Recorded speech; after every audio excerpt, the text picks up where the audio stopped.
the major political professors, liberal, conservative, doesn't matter, from Turley to Fine,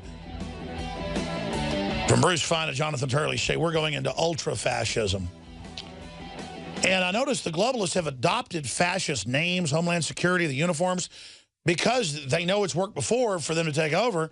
They know the public's so stupid, so dumbed down, they're just doing it. But for those of us that are informed, I mean, it is an emergency situation in this country. And I have a whole stack of articles I want to get to in the next segment about food prices. And I've been saying, you know, inflation is going up faster than the government's saying. They claim, oh, it surged 0.3%. I've been going to places for breakfast for years, and just in the last year, a plate of eggs, hash browns, and stuff has gone up 75%. Everybody I talk to says that, and now they have to admit it. So we're going to be talking about that and what that means and why that's happening, folks. The hidden quantitative easing tax, that's why they're so mad at Bratt up in Virginia, who just won the primary.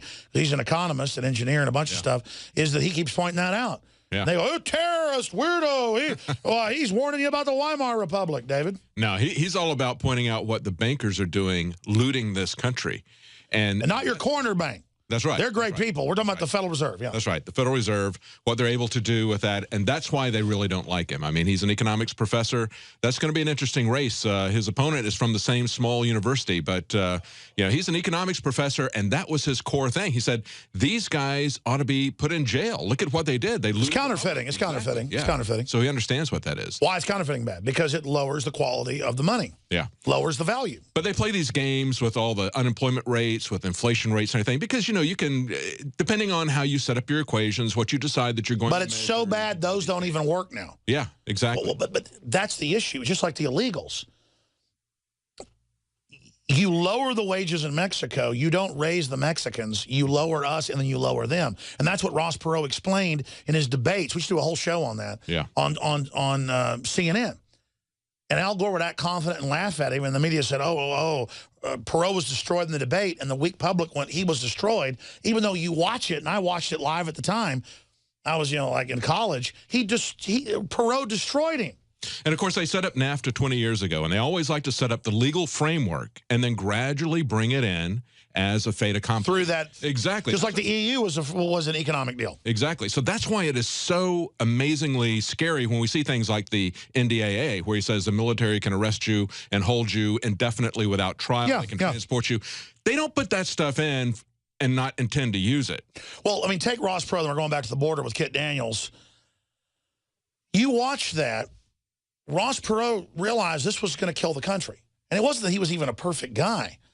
You know, he's part of the establishment, got government contracts and stuff. I don't care. He was selling good products. But they made an issue out of that. The point was everything he said was true. Listen, they're paid $25 an hour in Canada. 5 years after we got rid of our border and trade deal with them, we were on our workers were paid $18 an hour on average at the factories, and it lowered them, and we went down as well.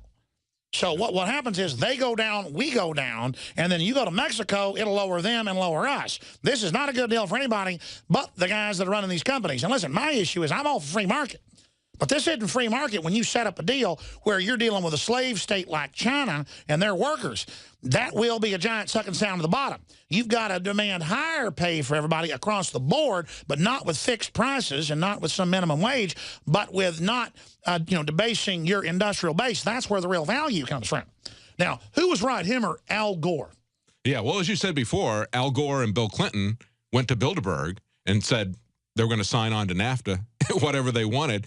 They got put in, we got NAFTA. That's exactly what they want. They want that consolidation here in North America, as well as what they did in the European Union. And now we've got this secretive trade agreement, both a Pacific trade partnership as well as a transatlantic trade partnership. And say this again, no one's allowed to see it. That's right. Boy, that sounds like freedom. Exactly like the borders. You can't see what's going on at the borders. You can't see these new laws that they're putting in that are going to essentially, through the back door, not just trade and economic issues, but I mean, these are hardcore things that are going to come after us in terms of internet freedom, where they couldn't get CISPA through multiple times. It just clicked. They're going to put it in. It just clicked. It's all happening.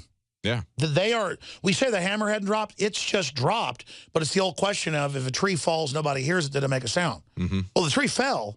It's here. They are doing it. And people need to know, folks, it means the end of prosperity. Just like QE Unlimited means your prices are going to double. Shutting down your power plants are going to bankrupt you. That's why that's important when Obama does that. And then lets Mexico have all the power plants they want. It means your factories have to go there because they can't get the power. See, I mean, this is war, folks. And that's why I freak out so bad, because it's like watching a bank robbery. It's like Edge of Tomorrow. I watch the robbery go on every day, worse and worse. Yeah. It's a Groundhog Day that gets worse. Yeah. And I'm just trying to get the, and instead I tune into local radio and, oh, the morning show's making fun of me. And then the night show and the news is making fun of me. It's all so funny, David. It's real funny, David. Well, here's one thing, Alex. Look at what's going on with transportation. All of these service sector jobs are now going to go away in the next 3 to 5 years. Robots. Exactly. At the beginning of the year, they were talking about, hey, the technology for self-driving, and what they mean by that is computer-driven cars, is already here. We just need the legal framework. So what happened? About 3 months later, in April, you started seeing the European Union, California, all greasing the skids legally for them to put these self-driving cars on. Now, you got this big thing going on between Uber, the ride-sharing company, that's now up to $17 billion in capitalization. They just had a new round of funding where they got $1.2 billion. They're being fought by all these taxi drivers. They had 12,000 taxi drivers in England show up to protest Uber. What they don't understand is that when Uber, whether or not they beat back Uber for the next 3 to 5 years, Uber has already said this is about making vehicles something other than privately owned hardware. We're going to make transportation community owned. And the thing that makes our taxi drives expensive is that dude in the car with you. He's going to go away as soon as we get computer-driven government. That's it. It's about removing your mobility. Everything's surveilled. It's a technological technocracy, end of humanity takeover, in their own words. Yes. I didn't come up with all this that just keeps coming true. And people go, how does he know this? Mm-hmm. It's all laid out. Oh, Uber's been very upfront about it. We're going to see the end of private ownership of cars. It's an anachronism as far as they're concerned. They're going to force us by both positive things that they offer us. Just like I told people they're putting the satellite tracker boxes in. Yeah. Let's go back to Kit real quick. Kit, you're going to have live reports tomorrow. You're going to follow some reports tonight. What else is it important for you to add down there at the Texas border in Brownsville that you've been seeing and witnessing? Well, one thing we noticed is driving, just hugging the border, the border's wide open. There's no doubt about it, no doubt about it. It was just, and the fact that the border is just restricted from us from even going near the border, even though we're on the American side of the border, we're not allowed somehow to go to that area. Well, but, yeah, I mean, a child molester wants to do it in secret. I mean, a criminal wants to do it in secret, of course. Yeah, there's absolutely no border security whatsoever down here. None at all. And just standing out here for the past hour, I've only seen maybe a handful of Border Patrol vehicles just driving by. And you're at their headquarters. You're at their headquarters. Right at their headquarters.